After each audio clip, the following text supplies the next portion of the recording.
Ассаламу алейкум, құрметті көрермендерім. Өткенде бір видеоның астына комментарияға темір жол бойындағы көшені түсіріп жіберсеңіз деп өтініш білдірген еді. Өтініш бойынша міне темір жол бойындағы көшені түсіреміз. Бұл көше Жаңаберген көшесі деп аталады. Бастау осы жақ, міне қандағаш жақтан артымызда Орыс мола бар. Мына темір жол. Алғашқы үйлер, бұрын көшеден үйлер болған. Бұл үй қирап қалған, бірінші көшеде болды деймін. Екінші, үшінші үйлер. Алып кеттік. Бұл жақ жол асфальт емес, бұл жақ асфальтта салынбауы мүмкін. Көше болғанымен енді қарашаң жол. Бұрын мына жерде футбол ойнайтынбыз кішкентай кезінде, балдар жиналып. Бұрын халық көп болды. Міне Жаңаберген көшесінде үйлер осы жерден басталады. Аулаларында теректер бар. Қазір соңғы уақытта жұрында мода болып тұр. Терек егу. Тек суын құя берсең болды, биіктеп шарықтап өсе береді. Мыналардың енді қақпалар ары қарай қарап кеткен ғой, Батпен көшесіне қарай. Мына жол жоқ, ар жақ жол асфальт, сол жақпен кіріп шығу ыңғайлы болғаннан кейін мына жақ беттерін жауып тастаған. Бұл жақ темір жолдың ар жағы мұнай базасы, ол да бос жатыр. Жаңаберген көшесі баяғы соңғы салынған үйлері, ракушняк тастан салынған үйлер. Түгел қатар. Жерде екі пәтерлік үйлер. Сосын темір жолдың ар жағында да СМП дейтін район болды. Сонда да осындай үйлер болды. Бірақ бұл үйлерді кейін бұзып алып кетті.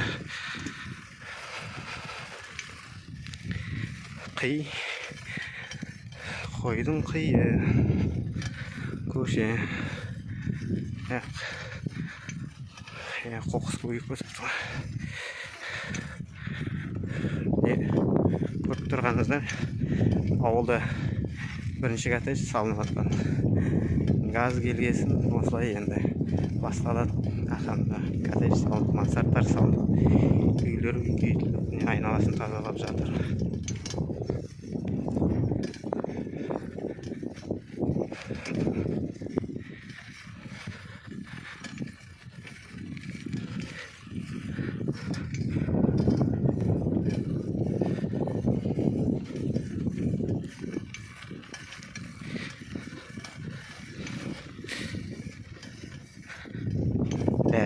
Ауылдың бәріне қосымша құрылыс қосып жатыр. Үйлерін бері былайша айтқанда, яғни газға котел қоюға ыңғайластырып жатыр.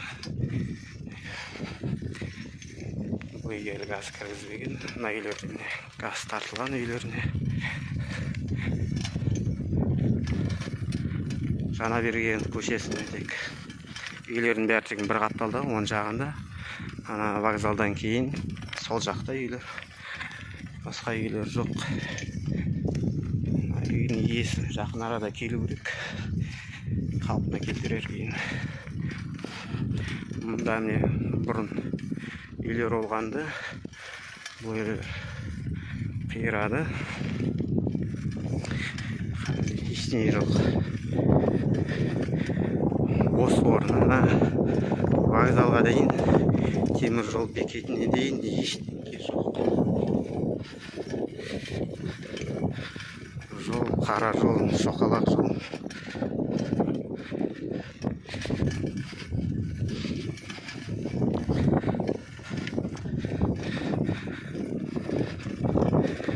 Мына жерлерде бұрын қызыл кірпіштен басылған ұзын үй болды, тас үйлер. Яғни темір жол жүргізілген кезде ең бірінші салынған үйлер болды осы жерде. Тура осы жерде неше пәтерлік бар, ұзын 7-8 пәтерлік үй болды осы жерде. Дүкен болды. Қазір бұл жерден ештеңе қалған жоқ. Қиранысы да жоқ, құрттың пешіктер қалды.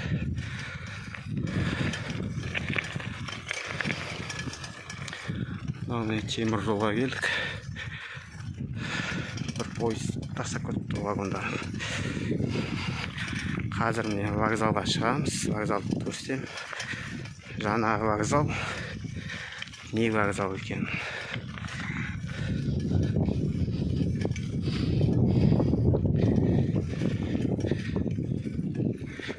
Мынау орталық саябақ.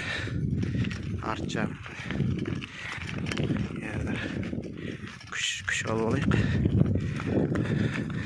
Міне вокзалға осындай кіретін жол бар. Не жұғырым де жазып тұр.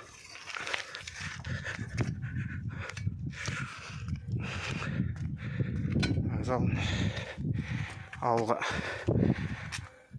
пойыз тоқтамайтын боласын. Осылай қараусыз сияқты. Қазақстан темір жолы бір жұмыс жайы осы жерге қарауға. Шөгін жылуған әже таза сақтау керек. Вокзал істемейді. Документтерде вокзал істеп көрілдеп тұр деп тұрған шығар. Не темір жолдың бойы.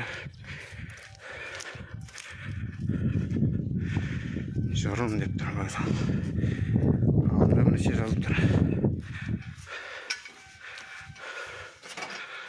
Маскасыз кіруге болмайды. Ара қашық сақтаңыз дейді.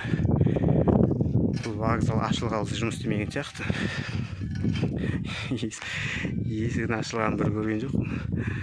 Ауылға пойыз тоқтамағасын, онда кассада жұмыс істемейді. Есіне жазып қойды дейсіз, маскасыз кіруге болмайды. Өмір ашылмайды. Адам көрмеген есікке маскасыз кіруге болмайды. Ара қашық сақтаңыз дейді. Ұят, тым ұят. Темір жолдың бойы. Жаңа берген көшесі ғой, мына жағында үйлер жоқ. Үйлер болмағаннан темір жолдың бойымен жүреді. Кезекшілер отыратын вагон жырын станциясы бойынша вагониктер екен. Ассалаумағалейкум. Ағаш, көне ағаштар, қарағаштарға жағында. Адам өтеді. Мынау не бұрынғы вокзал, көне вокзал. Сұхбатымды бәтшіт болды.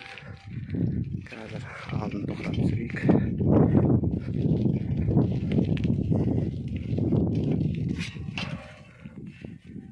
Көне вокзал 1926 жыл деп жазылып тұр. Мен де енді 26 жыл түсірген болып тұр, салған болып тұр ғой. 1926 жылы салынған, 1904 жылы темір жол өткізіп жүргізілген. 1926 жылы осы вокзал салынған. Өте көне вокзал. Сонда 4 жылдан кейін бұл вокзалға 100 жыл болады. Бұл жерде не алдында кіретін жер бар, жауып тастапты. Ана жаңа вокзал салды, ол жаңа вокзалында істемей тұр. Ол көпір.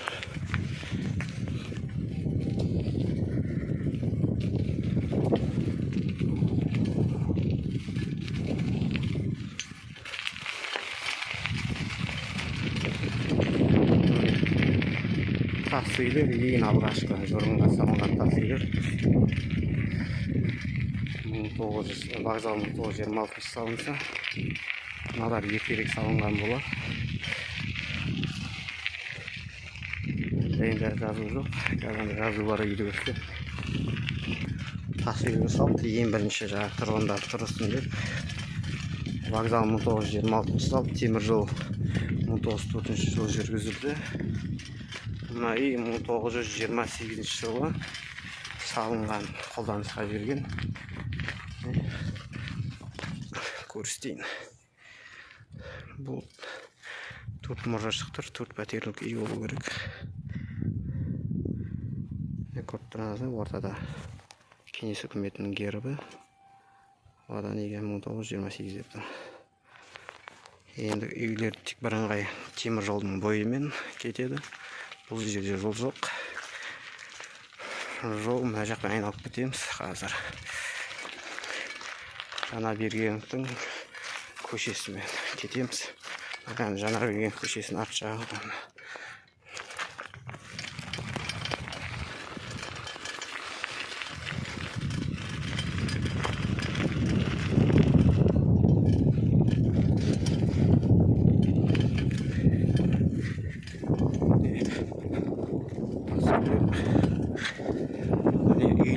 аулаларында темір жол бойында мына үйлердің арт жағы негізі бұл көшенің алды ғой. Алды осылай салып жүрген ғой, үйлер керісінше салып жүрген темір жолдың бойына. Үйлер бер жақтан төгіп берген. Мынау не жана бергеннің көшесі. Былай кетеді, мына жақта көрдік. Үйлердің орны бар. Бұрын үйлер болған. Көше осылай өткен ғой. Көше осылай өткенде міне бері қарай шығады. Негізі аулаларға кіретін жолдар міне.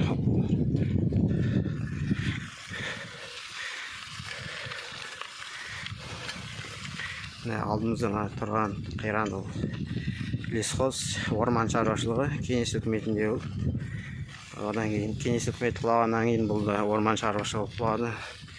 Мынау монша ар жақ орман шаруашылығының ғимараттары болды.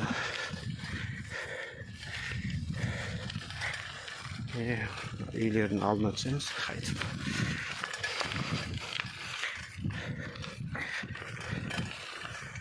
Қайтып тас үйлер.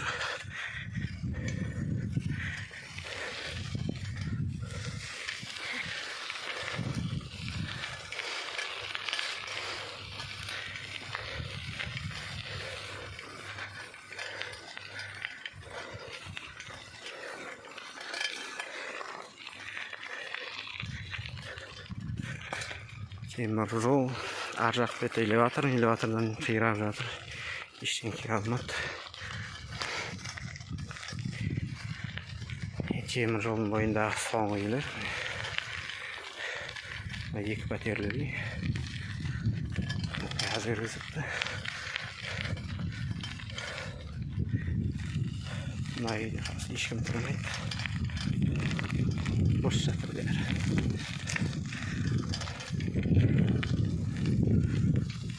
Ассалаумалейкум. Қайсың аға?